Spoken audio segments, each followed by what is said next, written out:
Hello, this is Alex Marzolino, and this is Case Study 2, the Blue Sky Project.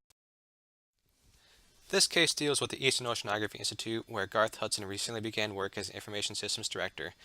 Garth had worked with Emmett Green, the new director of the Institute, and that helped him get the job, among his other qualifications.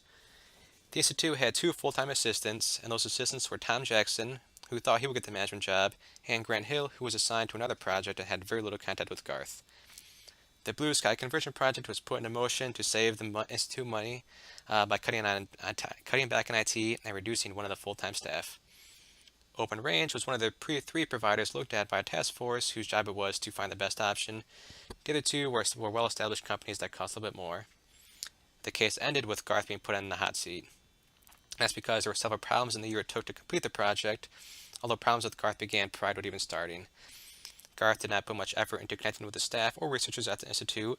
He did not participate in meetings unless it had something to do with him directly. He did not enjoy training or helping staff that struggled with technology. And Garth did not communicate with Jackson about the fact that the Blue Sky project would result in somebody losing their job. Garth chose OpenRange primarily because it appeared to be the most cost-effective, but he also liked the idea of OpenRange providing its own training to the researchers. He did not anticipate the quality of training, which ended up being very poor, and he did not help to correct that problem once it began. Lastly, there was a power outage at OpenRange, which resulted in a stop of work at the Institute. At this point, Garth just continued to work on his end of the project. One of the full-time staff will need to be let go. Grant Hill was assigned to another project, and therefore cannot be let go. There are good and bad qualities between Garth and Tom that should be considered. Garth has a lot of experience working in IS. He's committed to getting the project done, and he wants to do his part to make things look good. He puts in extra time. However, he is not a strong leader or communicator, and a strong leader was needed on this project. He failed at connecting with staff. It would have been helpful to have allies throughout the project. He does what he wants based on his ability or needs.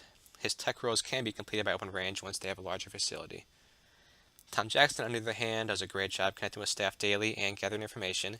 He's a good communicator, and he put together training material for staff. He goes above and beyond. He was never told to take on extra roles, but he did because he saw a need. He has a lot of initiative. However, he's not as tech savvy as Garth. It may take more time to learn the content. He is self-motivated. He saw his job on the line, so he fought to keep it, which can be a pro. He did not do a good job communicating his issues with Garth. Hudson needs to acknowledge his weaknesses and consider whether or not they can be changed. As with changing from his natural tendencies will not be easy. He can try and earn back points stating his worth. He has done a lot for the Institute on his own. Therefore, he can make the case that he is not expendable when the transition is still occurring. If Hudson sees a reason to fight for his job, he will need to offer an action plan. That plan needs to include the ability to connect with staff regularly to talk over problems, what is working, what things are not working. He needs to be willing to take criticism and spend more time talking to other people before moving forward with projects. He also needs to be more willing to put people in better positions for success. He should find out how long the director has these feelings about him. Was it because of the project, or was there anything prior to the project that had him thinking Garth was not a good fit? Odds of Garth being able to make the necessary changes are not good in my opinion. He should be willing to accept the reality that there are better things for him to be doing that could pay more and fit his personality style. He has potential, but this institute might not be where they can grow. Now, a few things can be taken away from this case. Every project has value to an organization, and it is important that the project manager understands right away what the value is. Is it the cost of the project is completed, ease of use, or some other measure? And once the value is determined, it is important to move forward with that in the mind the whole way through. And when choosing a project path, it is important to spend some time researching, especially when narrowing choices down to show stakeholders. It would be wise to talk to others who may have used the product or just to gauge interest from those that will be affected by the change. Identify the possible risks so that plans are in place if they occur. Without a plan, time and money is wasted trying to correct the problem.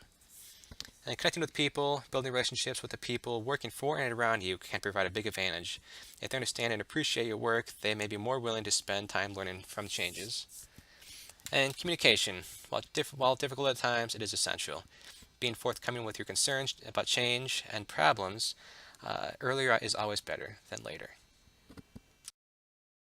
Thank you.